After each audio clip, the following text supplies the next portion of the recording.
Jadi kalau kita tolong orang ni kan kita sebut ikhlas, betul tak? Saya ni tolong ikhlas. Tapi kalau awak bagi RM500, okey lah. InsyaAllah kita menyambung bicara kita dalam kitab dosa-dosa besar, termasuk kepada dosa yang ke-32, iaitu menerima rasuah. Qala al-musannif rahimahullah, rasuah dan sering juga dikenal dengan nama sogokan dan korupsi, termasuk kategori memakan harta orang lain secara batil. Ia mengandungi penganiayaan meskipun kelihatannya orang yang memberikan rasuah itu rasa senang sahaja hendak memberikannya. Rasuah ni kita nampak orang beri tu macam ketawa aja, senyum aja. Tapi sebenarnya di situ ada unsur-unsur penganiayaan. Dalam ketawa dia susah juga sebenarnya nak bagi tu.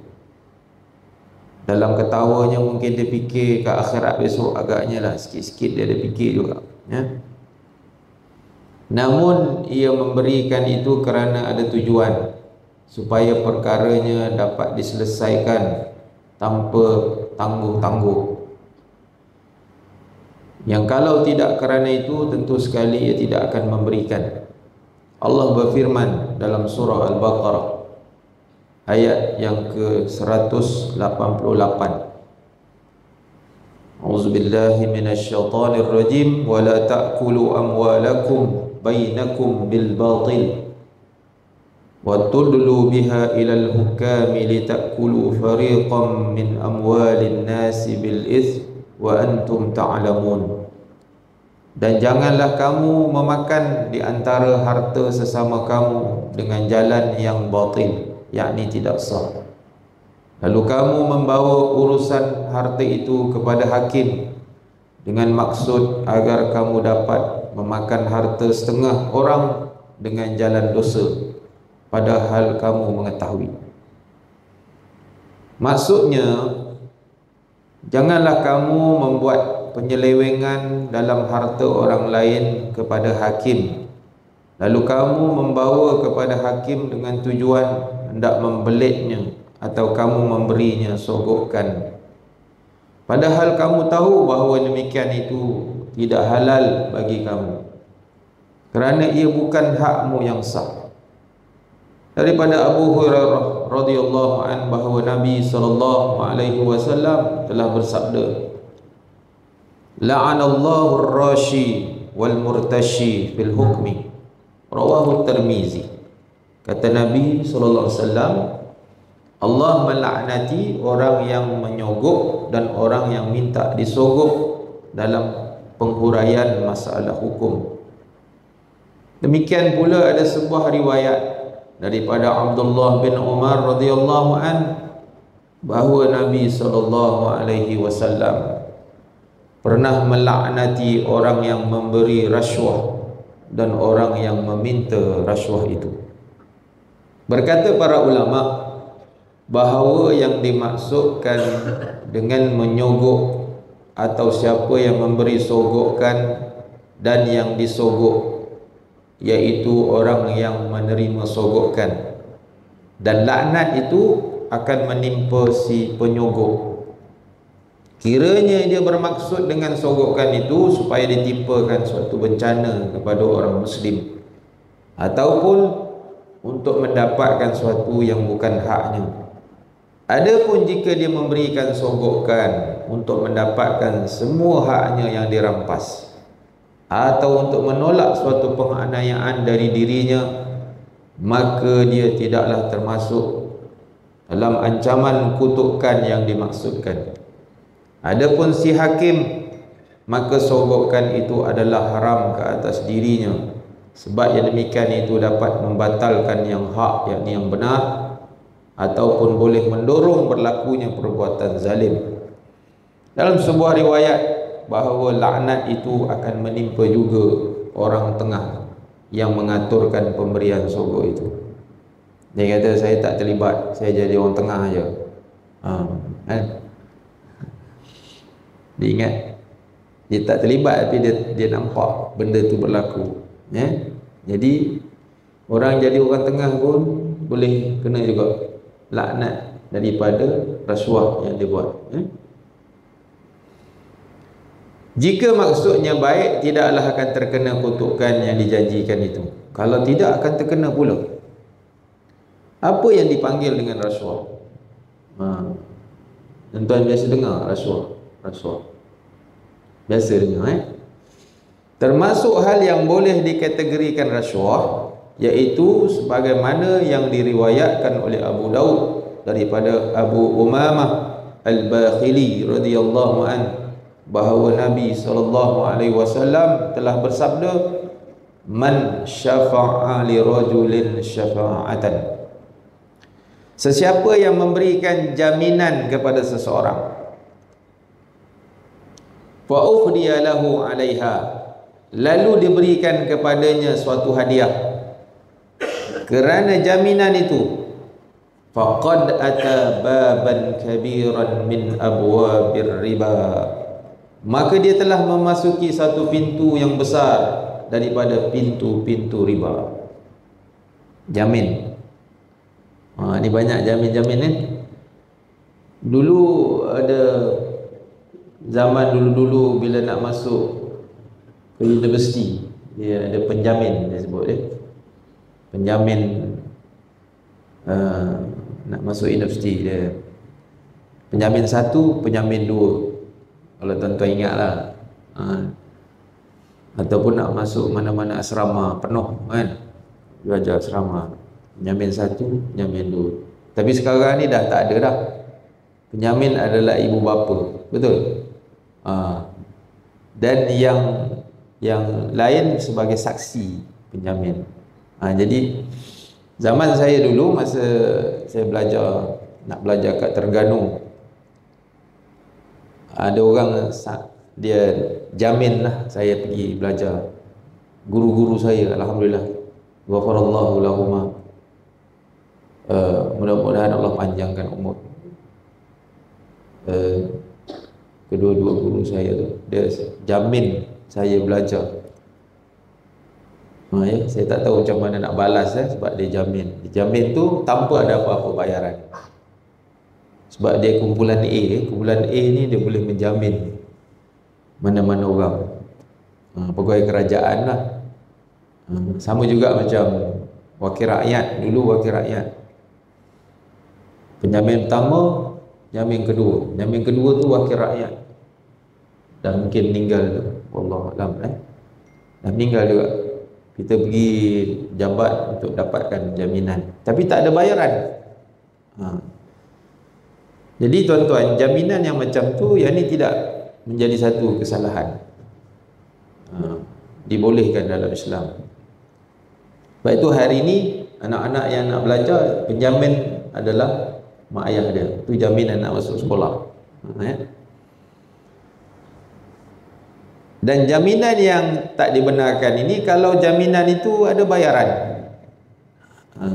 Macam hari ini nazir masjid, ketua kampung, dia sign apa-apa juga, borang lembaga zakat ke, borang apa lagi, bantuan tu, bantuan ini, nazir dengan ketua kampung tak boleh minta bayaran. Tiba-tiba dia kata, dia tampal pula dekat stiker kat rumah dia, satu surat tanda tangan RM10. Contoh, ni contoh. Ni belah-belah sada Zimbabwe. Jadi bila nak minta tanda tangan ketua kampung ke, nazir masjid ke, imam nikah sekalipun, tuan-tuan, masa dia sign borang tu, kita tak boleh bayar dekat dia. Kita bayar dia masa lafaz nikah. Betul tak? Upah nikah namanya. Yang tu memang ada dalam enactment. Yang tu tak ada kena-mena dengan sogokan. Tuan-tuan, salam imam nikah tu masa bila? Lepas habis kan? Lepas habis, uzawwijuka ma amarallahu bihi min imsakin bima'rufin atau tasrihim bi ihsan. Aku nikahkan di kau, imam. Contohlah, contoh. Jadi bila dia nikahkan, habis majlis, lepas baca taklid nikah, barulah dia serahkan upah nikah, termasuk saksi 2 orang. Betul tak? Lebih kurang dalam 200 lebih je. Tak ingat Nazir, saya pun tak ingat pasal saya tak jadi imam dah. Jadi dalam dekat 200 lebih lah 260. Pak Imam ingat tau, Tuan Haji baru nikah lagi ke? Jadi maknanya bila dilafazkan tentang tu, lepas tu baru dia ada upah nikah. Upah nikah ni dia bukan sogokkan. Tuan-tuan jangan salah faham pula. Yang tu memang dalam enactment pentadbiran agama Islam, kita kena bayar imam dan juga 2 orang saksi. Yang paling senang jadi saksi lah. Betul? Sengih aja dia sah. Dapat berapa ringgit? 20 ringgit tak silap saya. Jadi saksi untung tuan-tuan. Senyum sah gitu. 20 ringgit dapat. Tapi dah itu dalam enactment. Itu bukan rasuah. Yang tu memang dalam disebut sebagai upah kepada urusan tadilah. Yang jadi rasuah ni kalau dia letakkan macam saya sebut tadi, tua kampung ke siapa ke minta 10 ringgit daripada tanda tangan, yang ni boleh jadi rasuah. Sebab itu bukan hak dia, dia sebagai tanggungjawab dia. Ataupun tiba-tiba tuan-tuan nak bagi pula dia hadiah. Betul, kadang-kadang kita bawa hadiah dekat Tuan Nazir. Tuan Nazir tolonglah sign borang zakat ni. Kalau Tuan Nazir sign, saya bagi 2 ekar tanah. Kita pun confused. Dia minta duit apa ni? Dia bagi lagi tanah kat kita. Yang ni rasuah. Hati-hati lah. Jadi tuan-tuan, kita akan membuka, kata Nabi, faqad ata baban kabiran min abwabir riba, maka dia telah memasuki satu pintu besar daripada pintu-pintu riba. Dan daripada Abdullah bin Mas'ud radhiyallahu an pula dia mengatakan, perbuatan haram itu iaitu apabila engkau dimintai pertolongan oleh saudaramu, lalu pertolongan itu diberikan, kemudian dia pula memberikan kepadamu suatu hadiah, lalu engkau menerima daripadanya. Jadi kalau kita tolong orang ni kan kita sebut ikhlas, betul tak? Saya ni tolong ikhlas. Tapi kalau awak bagi RM500, okey lah. Yang tu tak ikhlas. Dia ada kalau belakang dia tu. Lah ikhlas je lah, janganlah bayar lagi dia kan. Saya ni tolong ikhlas je. Macam kita tolong orang di yang di jalan raya, dia tengok kereta dia rosak dan sebagainya. Tuan-tuan tolong ikhlas ke atau ada sesuatu?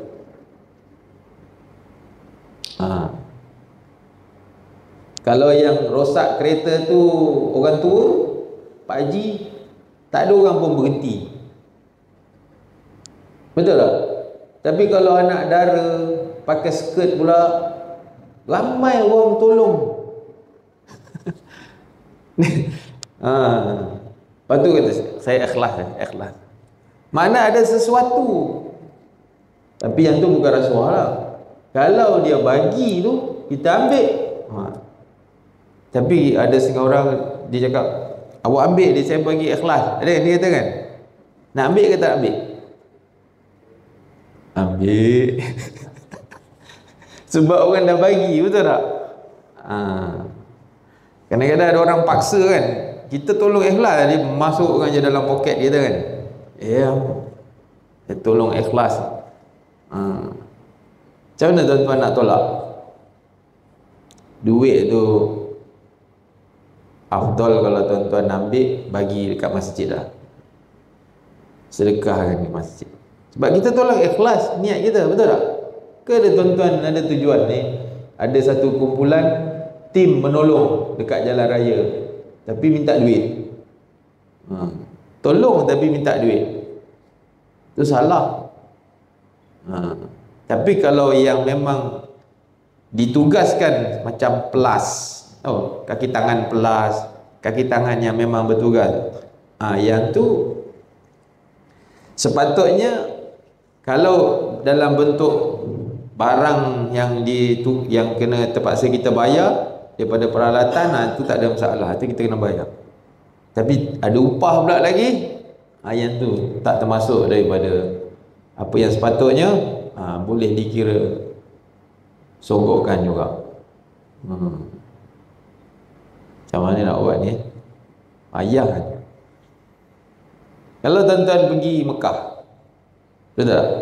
Pergi Mekah, yang naik bas daripada Madinah ke Mekah, nak buat umrah, driver bas kan, kita pun kata kenapa tak sampai-sampai lagi Mekah ni, perjalanan kita dah dekat 8 jam, dekat 8 jam. Driver tu dia bawa slow je ni, lemah je. Lepas tu kita pun cakap lah dengan kawan-kawan, cuba kita hadiahkan dia duit sikit. Betul tak tuan-tuan? Kumpulkanlah duit 5 rial. Dia pun cakap dengan dia, Syekh, kita pun cakap ni ada hadiah daripada jemaah. Masukkan dalam poket dia, tembal dia rasa, berdesuk dia pergi tuan-tuan. Itu nak kata apa tu? Rasuah ke, hadiah ke, upah ke, baksis ke, macam-macam kan? Apa kita nak panggil? Sedekah. Lalas kata sedekah. Pasal nak bagi dia laju, betul tak? Yang ni tuan-tuan boleh fikirlah masing-masing nak nilaikan macam mana. Ada setengah kata kami ikhlas tak nak bagi dia. Kalau betul ikhlas, dia bawa bas tu laju dah, betul tak?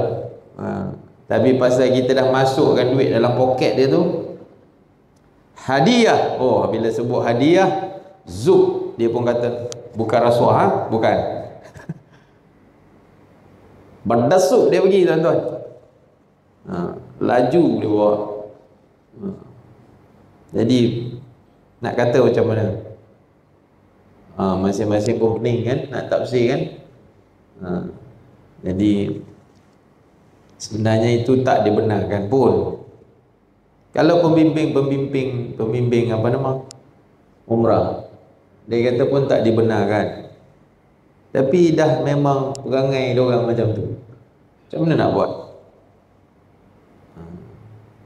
Kita niatkan lah, katanya, kita niatkanlah termasuk dalam package umrah. Nak buat macam mana dah? Perkara-perkara yang macam tu boleh berlaku. Dan daripada masyruq bahawa dia pernah merayu kepada Ibn Ziyad dari hal suatu perampasan kezaliman yang dilakukannya, maka dia pun mengembalikan hak tersebut kepada tuannya. Kemudian tuan punya hak itu menghadiahkan kepadanya seorang hamba, tetapi hadiah itu dikembalikan, tidak diterimanya.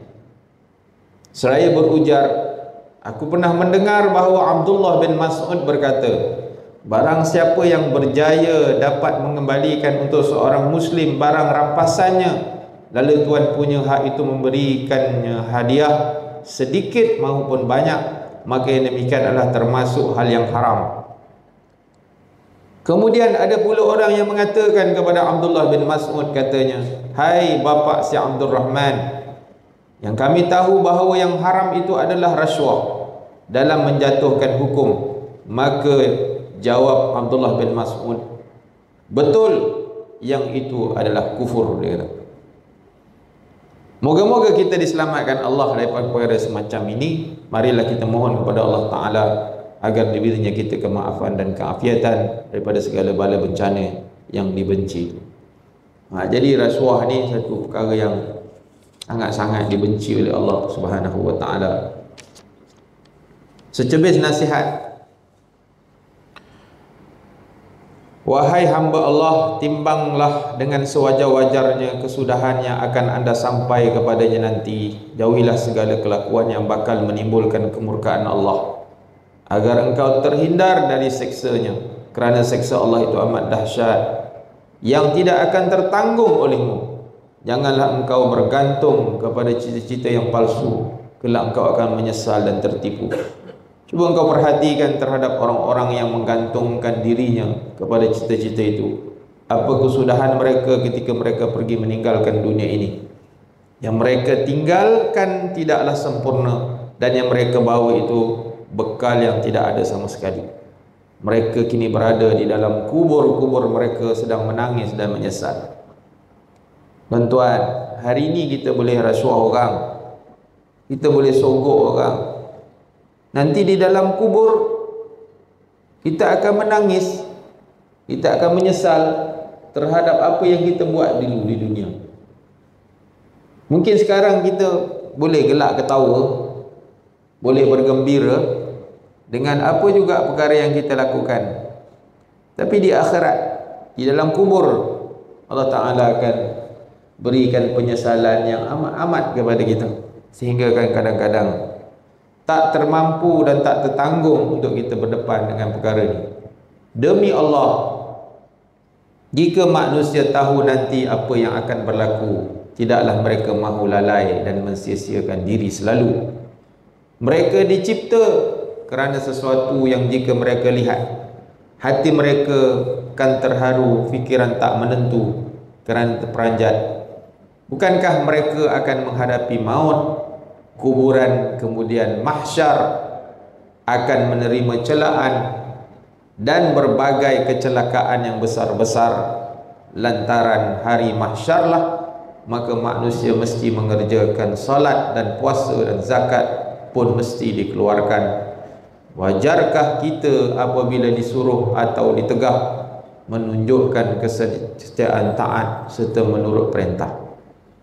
Kesimpulan, tuan-tuan, rasuah itu tidak akan dibayar kalau pengurusan pentadbiran negara berjalan baik menurut undang-undang, dan ahli undang-undang pula mestilah patuh kepada undang-undang, tidak digegarkan hatinya oleh wang ringgit. Kita ni bila terdesak, tuan-tuan, kadang-kadang atau hadiah yang muluk-muluk. Kadang-kadang rasuah ni bukan dalam bentuk duit sahaja, dalam bentuk manusia pun ada. Orang rasuah perempuan, orang rasuah apa lagi, macam-macam. Berhati-hati lah, tuan-tuan, ya. Rasuah ni macam-macam bentuk. Hadiah. Kadang-kadang bila kita sign borang, orang kampung datang bawa ubi. Lepas kita sign, dia bagi ubi. Macam mana? Nak terima tak ubi tu? Ubi je. Ubi. Macam mana, tuan-tuan? Pak Imam, nak tolak payah tau, kan? Dia datang bawa ubi. Kebetulan katalah musim rambutan. Betul tak? Tengah banyak rambutan. Dan di rumah dia tu kita tahu rambutan dia sedap. Betul tak? Dia datang tu bawa rambutan, lepas tu dengan borang sekali. Macam mana? Nak tolak tak rambutan? Saya ambil rambutan, borangnya saya tolak. Boleh tak? Boleh. Sepatutnya macam tu. Tapi pasal dia dah bawa borang, rambutan pun dia bawa. Macam mana? Nak tolak payah. Rambutan sedap. Rambutan jenis rasa macam buah leci tu. Macam mana? Allahumma ilaha illallah. Ujian betul ya, tuan-tuan. Macam mana nak buat nak tanya dia, awak bagi ni, kalau saya tak sign borang ni, awak bagi juga tak? Contoh, kena cakap macam tu. Saya tak bagi lah, dia kata. Kalau dia tak bagi, maknanya ada unsur rasuah. Kita tanya tuan-tuan. Pak ayah jadi nazir, tuan-tuan, jadi ketua kampung. Bukan senang. Berat tau. Orang nampak macam senang, macam tersengih-sengih je Pak Nazir dia dengan ketua kampung. Dalam kepala ni pening tuan-tuan. Nak mikirkan orang datang bawa macam-macam. Tapi kalau sekadar dihantar rambutan aja, tak ada borang, boleh ambil. Yang tu memang dia nak bagi. Tapi lepas 2 hari dia bawa borang. Pening juga kita. Macam mana? Pening juga tu. Dia cakap dia ni rambutan ni tak ada kena-mena dengan borang. Tak ada. Kalau dia ikhlas macam tu, okay, boleh. Kena tanya. Pening, susah tuan-tuan ya. Dia orang kampung, dia memang tak ada apa-apa, tapi dia bawa benda-benda macam tu. Dia kata saya nak bagi je Tuan Nazir, tak ada apa niat saya Tuan Nazir. Tapi kadang-kadang pernah kita pernah tolong dia. Bila kita dah tak jadi nazir, tak jadi imam, dia datang bawa benda tu. Itu boleh tak? Itu boleh. Sebab kita dah tak jadi nazir. Saya bawa ni sebagai hadiah. Masa awak jadi nazir dulu, saya tak bagi. Tapi lepas awak dah tak jadi nazir, saya bagi tanah 18 ekar. Macam ambil lah. Sebab itu tak ada kena-mengena. Dah lepas, dah lama lah.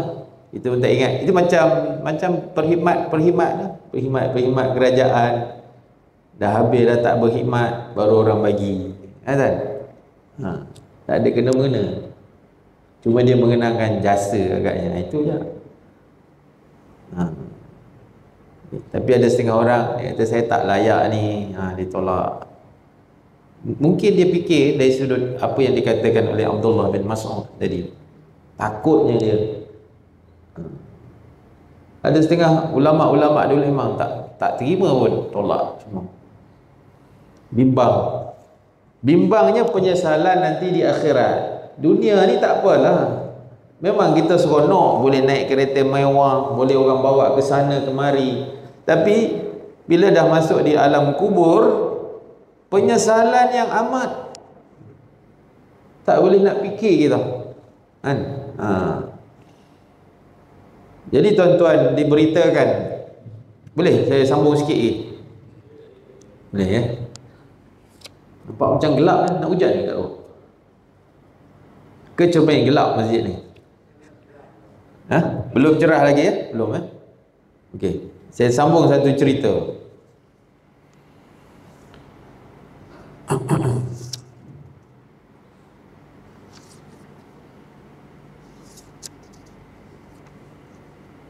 Diberitakan daripada Imam Abu Umar Al-Auza'i rahimahullahu ta'ala, yang ketika itu dia berdiam di Beirut, bahawasanya seorang Nasrani telah datang kepadanya lalu berkata, Tuan, sesungguhnya Gubernur Balabaka telah menganiaya diriku, dan aku berharap agar engkau dapat menulis tentang diriku ini kepadanya.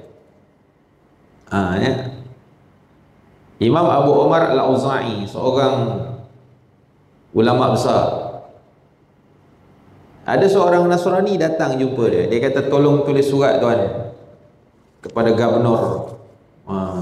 Gubernur ni kadang-kadang dengan ulama besar, dengan mufti besar, dia takut. Ialah macam tua kampung bila dapat surat daripada Datuk Mufti, macam takut yang main-main. Nazir dapat surat daripada Mufti. Mufti tulis surat kepada Nazir Seri Ceding. Saya lah, bukan Masjid Kebun Baru, takut dia kan dia. Dia tulis surat, dia tegur kita. Datuk Mufti tegur, jangan main-main. Saya pernah kena tegur dengan Datuk Mufti, mantan Datuk Mufti dulu. Tapi akhlak dia tu memang hebat lah. Allah alam. Dia takkan tegur dalam majlis yang besar. Itu akhlak mantan Datuk Setia Tamiz. Panggil. Diterang satu-satu. Dia tak tegur dalam majlis yang besar. Jadi kita pun, Allah, malunya kita masa tu. Kita rasa macam Allah Akbar. Kita ditegur dan kita rasa kita terima. Alhamdulillah, maknanya.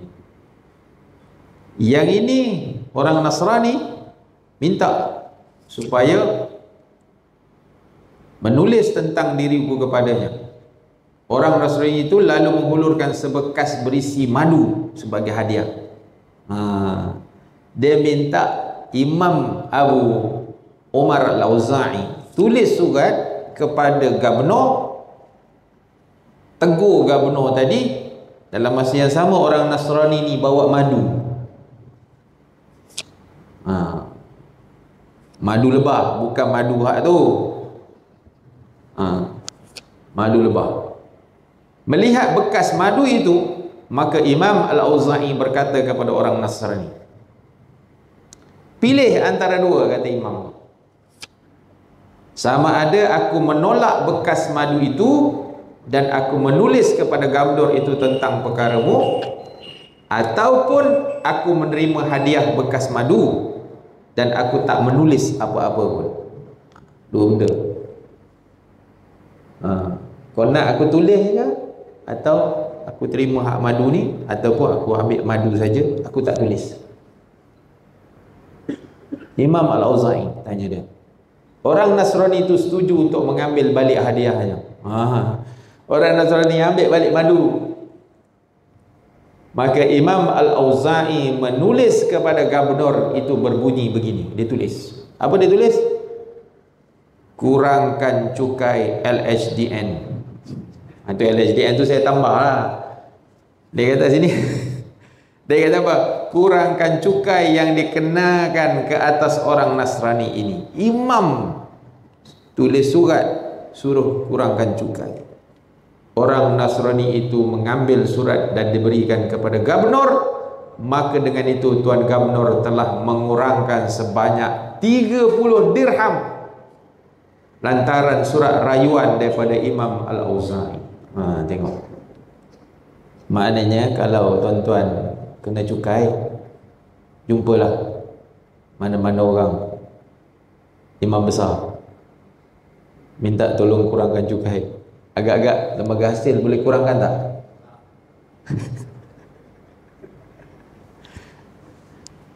Ini contoh je tuan-tuan, kan? Berdasarkan peristiwa ni, agaknya lah kalau orang-orang yang jaga cukai, siapa-siapa pun, bila dapat surat daripada Gubernur, bila dapat surat daripada imam, ulama ni dia kalau tulis surat pengesahan sesuatu, zaman itu memang laku. Zaman sekarang, cuba Pak Imam hantar surat,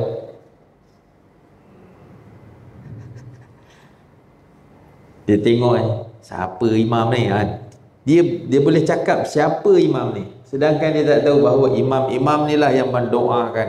Betul tak? Patutnya bila Datuk Mufti tulis, kita ni terima surat, menggeletar tangan. Bukan calang-calang tau, Mufti. Sama macam Saidina Umar, tuan-tuan. Bila dia hantar surat kepada Gubernur, Saidina Umar tulis. Saidina Umar hantar tulang yang bengkok, hantar dekat Gubernur dia. Gubernur terima ni, menggeletar ni, tangan macam ni menggeletar. Terus tak jadi dia rampas tanah Yahudi. Patutnya Gubernur ni nak rampas tanah Yahudi untuk buat masjid, tapi punya takut dengan Saidina Umar. Saidina Umar kata, pulangkan,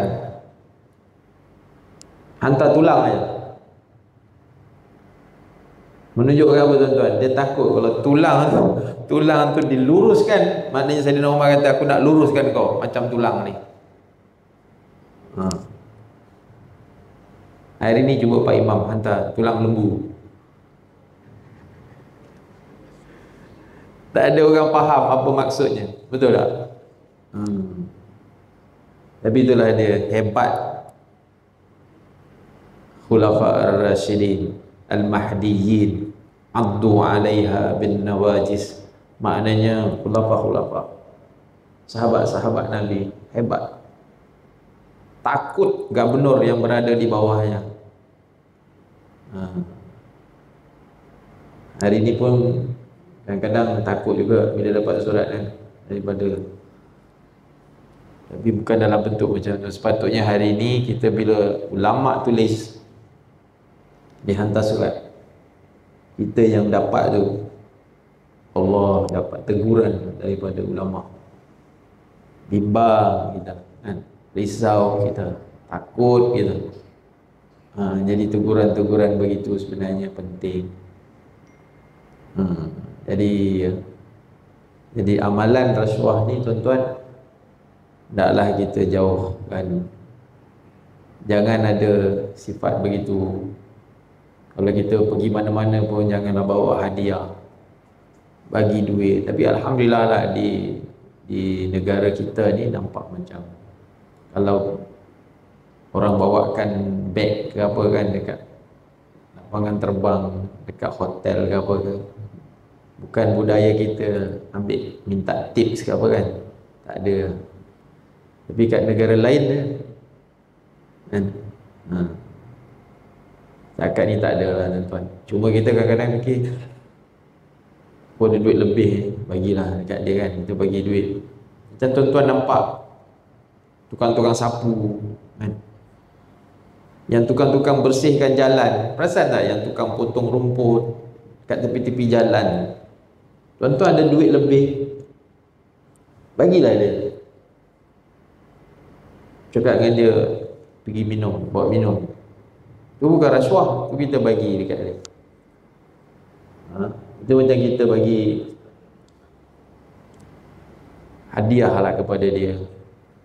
Kalau dia orang miskin, macam apa ni, guard, pak guard kan, yang jaga keselamatan, dekat apa ni, pondok-pondok pengawal tu. Diorang bukan senang, gaji kecil tuan-tuan. Habis tuan-tuan ada duit lebih, bagi dia. Pakcik, buat pergi minum pakcik kan. Mudah-mudahan dia doakan tuan-tuan, Allah murahkan rezeki. Yang tu bukan rasuah. Yang tu memang kita nak bagi hadiah. Macam tuan-tuan bagi dekat, kalau pergi ke Mekah kan, dia suruh kita salam dengan orang yang membersihkan masjid tu kan. Dia orang pun dah tahu dah, bila dia tengok kita datang dekat dengan dia, dia pun salam. Kita salam kat dia, dapat 1 rial, 2 rial kan. Kita doakan. Yang tu bukan rasuah, yang tu memang kita bagi sedekah kat dia lah, hadiah dekat dia. Tapi peminta sedekah pun banyak juga kan. Ayah meminta sedekah tu jangan bagi, kata siapa, kata pembimbing umrah, dia kata takut nanti diikut kita sampai pergi hotel. Kalau tak bagi, kalau bagi macam-macam. Wallahu a'lam bissawab. Cukuplah sekadar itu. Ada soalan ke?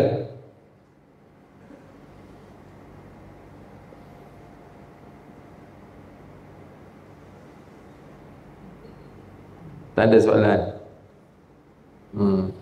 Apa nak tanya lagi? Takut dia jadi rasuah ke apa kan? Kalau suami bagi dekat isteri lebih daripada biasa, itu apa nama dia?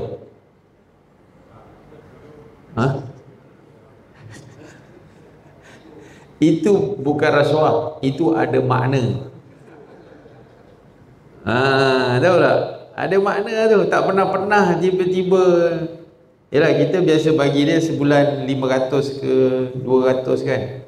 Tapi bulan tu tiba-tiba dia bagi 500 dengan sebiji kereta Mercedes. Isteri mesti tanya, ni apa hal ni dia bagi? Tak pernah. Yang tu rasuah ke apa tu? Yang tu bukan. Yang tu ada makna. Dia lain sikit. Ya. Nak tambah satu lagi. Wallahu a'lam bissawab. Jadi kita jumpalah pada bulan-bulan yang akan datang. A'udzubillahi minasyaitonir rajim. Bismillahirrahmanirrahim. Allahumma ja'al jam'ana hadza jam'an marhuma wa tafarraqana min ba'dihi tafarraqan mubarakan ma'suma. Allahumma nawwir qulubana bil hidayatika kama nawwartal arda min syamsika abadan abada bi rahmatika ya arhamar rahimin. Allahumma rabbana zalamna anfusana wa in lam taghfir lana wa tarhamna lanakunanna minal khasirin.